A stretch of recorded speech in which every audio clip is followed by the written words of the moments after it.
N'oubliez pas de soutenir et de vous abonner à la page Eco News Insight pour recevoir toutes les nouveautés.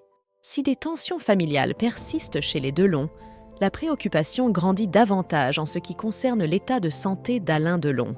Son avocate a récemment fourni des informations plus détaillées sur sa santé qui semble décliner progressivement, comme elle l'a partagé dans une interview avec RTL. Les récentes déclarations d'Anthony Delon lors d'une interview suscitent des interrogations sur le déroulement des fêtes de Noël pour la famille. Ces commentaires ont alerté de nombreux fans quant à la santé de l'acteur.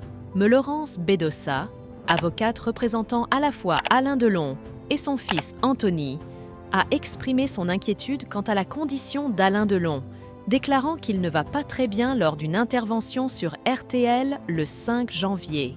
Malheureusement, ces déclarations n'ont pas apaisé les inquiétudes, détaillant même que l'acteur aurait des difficultés à se déplacer, se trouvant souvent assis sur un fauteuil roulant. Il n'est pas toujours en phase avec la réalité, bien qu'il puisse encore parfois s'irriter et être présent, partageait son avocate, sans détour. Elle n'a pas simplement limité ses révélations à la notoriété, continuant à aborder les symptômes liés à une succession d'infections qui l'affaiblissent. « Il ne se porte pas très bien », souligne-t-elle.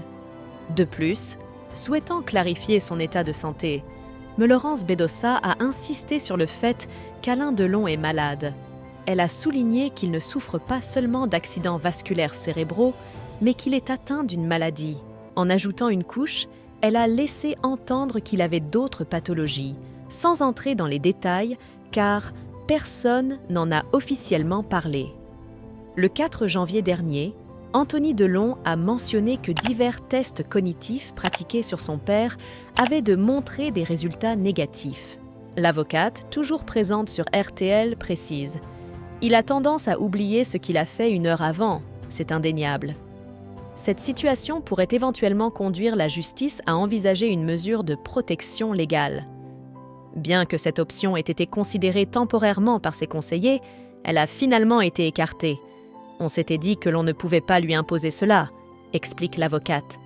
L'assistante de réalisation a rencontré Alain Delon dans les années 1980, et ce n'est que 40 ans plus tard qu'ils ont décidé de vivre ensemble.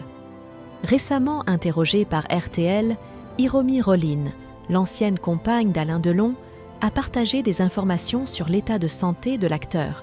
Elle affirme qu'en juillet dernier, lors de son départ, Delon pesait 90 kilos et était en pleine forme.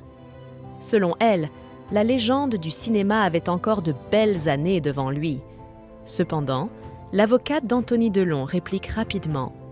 Hiromi Rollin semble oublier qu'elle laissait Alain des journées entières tout seul dans la cuisine sur sa chaise roulante, en face d'une banane et d'un verre d'eau, répondait sans attendre l'avocate d'Anthony.